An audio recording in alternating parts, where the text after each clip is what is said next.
What's good, family, and welcome back into Vinny and the Jets. As I always ask you, please like the video, share the video, and subscribe to the video. Hit the red button for me. We are 1 week removed from the ending of Super Bowl 56 and the 2021 NFL season. Congratulations to the Los Angeles Rams and bringing the franchise their second world championship in team history, the first one since 1999. I made an error in last week's video saying it was their fourth appearance. It was actually their fifth. But in any case, my lock got busted. Hand up, I was wrong. But congrats to the Rams. The better team won. I do feel bad for Joe Burrow, but I think the Bengals have a good core that they've built on, and they'll be back there next year to fight for it again. The Rams, kind of a toss-up. Guys are going to want to get paid. Guys might retire. And that's just how it is. It's tough to get the band together to run it back again. But that's not why we're here today. So just a little housekeeping going into the offseason. I know this is the sucky part of the year if you're a diehard football fan like I am. I'm not going to be on top of it as much. I do plan on doing a NFL draft preview, a mock draft. I want to preview free agency, maybe talk about it on the NFL Combine when we get closer to it. And if you have a suggestion, drop it below. Maybe we'll do a video what made us all Jets fans. I was recently interviewed with Gotham City Crew with Claudio and company. Guys do a hell of a job. If you ever get a chance, check out their stuff. They're diehard Jets fans just like you and I. Gotham City Crew, thank you again for your time. But the point of today's video is that there was a rumor that was dropped by the Daily News this week that former New York Jets wide receiver Robby Anderson would love to do a reunion with his former team, the New York Jets. And I'm here to tell you why that would be a monumental, colossal mistake. I do not want Robby Anderson back here. So let's talk about it. First off, why would Robby Anderson want to come back here? First off, he's coming off of a down year in Carolina. 53 catches, 519 yards, 5 touchdown passes. His price tag going into next year, knowing he's still under contract with the Carolina Panthers, is close to $13 million.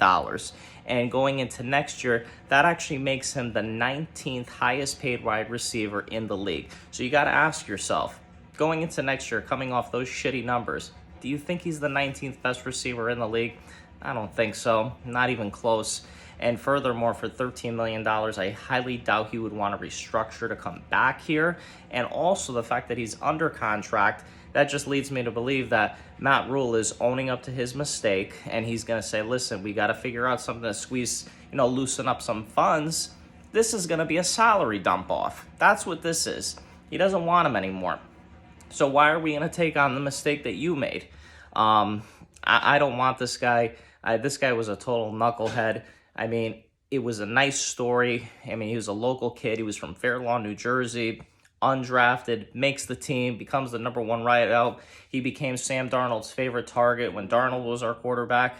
But let's not forget what was going on here behind the scenes when he was an active player on the roster. Let's not forget, this guy as a Jet, not as a Panther, but playing here in New York City, which, that's another thing you got to deal with being here. Number one media market in the world. The guy had 2 arrests.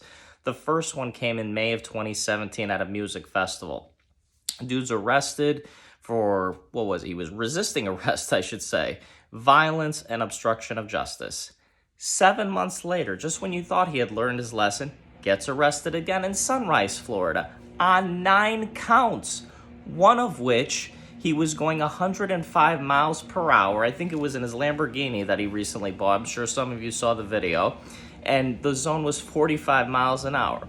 The cop that actually placed the handcuffs on him, and I'm paraphrasing, I'm going to clean it up because this is a kid's show, is, I'll find your wife, F your wife, and then I'm going to nut in her eye. Do you really want this guy, especially with the young fan base on the roster? I mean, what are you telling your fan base by bringing this animal back here? I don't want no part of this knucklehead. And don't forget, too, why else would somebody want him? He's not being linked to any other teams right now other than the New York Jets. Herman Edwards once said this on NFL Countdown when he used to work as a commentator. There's one thing with these professional athletes that they like a lot more than winning. And what is that? Money. And what else? And what other team right now, thin at wideout possibly, leads to upgrade wideout hey, I'll just go back there. The fan base loved me. And that's true. We did love Robby Anderson here. But I don't want his antics again. I mean, just look at this. Going into the 2020 season, he was set to get paid. Joe Douglas said he mismanaged the market. He put $10 million on the table. Anderson said, no, I don't want it. I could get more on the open market. Gets called by his old Temple coach and Matt Rule. He offers him 12. Yeah, it's $2 million. People like you and I, we will never even see that kind of money. Of course he went. But still, when you think about the grand scheme of things, chump change. We're talking about $2 million here. But you know what? He went there his first year with Teddy Bridgewater. He flashed. When Darnold went down there, it spelled his end. Because, I mean, why did he go down there? This is the quote I keep hearing. He keeps saying, unfinished business. Well, hold on a second. He said he had unfinished business with the Jets when they wanted to run it back with Darnold, try to make a playoff run. Now he said he has unfinished business with Matt Rule as his head coach and being able to reunite with Sam Darnold and all this other garbage. Well, guess what? He did all that. And guess what? I remember watching Robby Anderson blast Sam Darnold on the sideline in a game they lost to the New England Patriots when Darnold tossed 3 picks. Now, if the guy isn't listening to his head coach, his starting quarterback, you really want to bring this guy in to ruin Zach Wilson and disturb the chemistry he's already got going on with Corey Davis, Braxton Berrios, and whomever else we bring in here to the party. I don't want to do that. Don't forget, another incident with this guy. This is the same guy in 2017. Ironically, they were playing the Carolina Panthers, a 35-27 loss. While they're down, mind you, they're not even winning the game. He looks into the camera and says, please, everybody out there, please vote for me to go to the Pro Bowl. Are you fucking kidding me? You know, you're worried about the Pro Bowl, an exhibition game, not a playoff, not a Super Bowl. You want to go to the Pro Bowl and you're losing? How about take your head out of your ass and focus on the game that's at hand? Are you kidding me? Don't forget, in that game against the Jets, week 1 this past year, when he scored his go-ahead touchdown, he went ahead and mocked us and mocked our franchise with the plane as soon as he scored. I mean, granted, we're a team in rebuild. Everybody wants to stick it to their former employer. You really want to bring him back?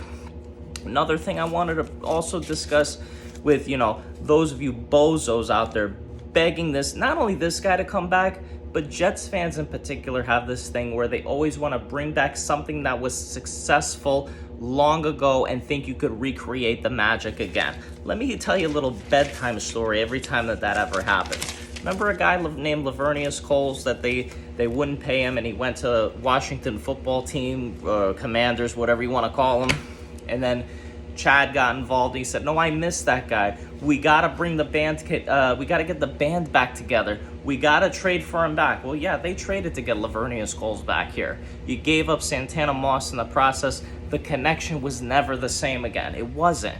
And look at all the good years that Santana Moss had in Washington. I would have rather kept him. I'll give you another one. Braylon Edwards. Remember they brought him back for a second go-around? 3 games. And then in the process, out the door, he threw the organization under the bus saying that we were a clown show. And we were. We deserved it. But why would you bring him back in a lost season? It was stupid. And then the biggest colossal mistake of all from Mike McCagnon and Woody Johnson and company, because they were behind it 100%, bringing back Darrelle Revis here the second go-around. Remember that? He fleeced the Jets for another $39 million. He was nowhere close to the athlete that he once was. He was slow, he was hobbled, he was broken down. He wasn't the shutdown corner he once was. And the Jets ended up eating a ton of money in bringing him back just to sell 24 jerseys again. Don't forget, I know there's Jets fans out there, they respect the guy. The guy was one of the greatest cornerbacks that ever played the game. To me, he's not a Jet, he's a Patriot. Remember, they even asked him in an interview as they were going, to the Super Bowl with New England, if he felt bad for Jets fans at all. He flat out said he couldn't care less what the Jets fans thought. And they still honored him with Revis Day and, had his shirt in the rafters and all. I thought it was a bunch of crap. But that's a story for another time. Listen, I'll conclude with this. Robby Anderson, coming here is not going to solve anything. At most, what is he worth? One game, meaning one more win, as opposed to last year. It would spell the end for Braxton Berrios. And I'm not saying Braxton Berrios is a $13 million receiver, but if you could bring him back as your slot guy on a multi-year deal, I'm thinking like 3 years, 15, the 3 years, 18, and maybe pump a little bit of money on the signing bonus. But Braxton actually has a good rapport with Zach Wilson. I saw it. You did too. You really want to bring in this knucklehead from the past? Don't do it. I want no part of him. Anything else comes up in the future, but Jets, please, hell no to Robby Anderson.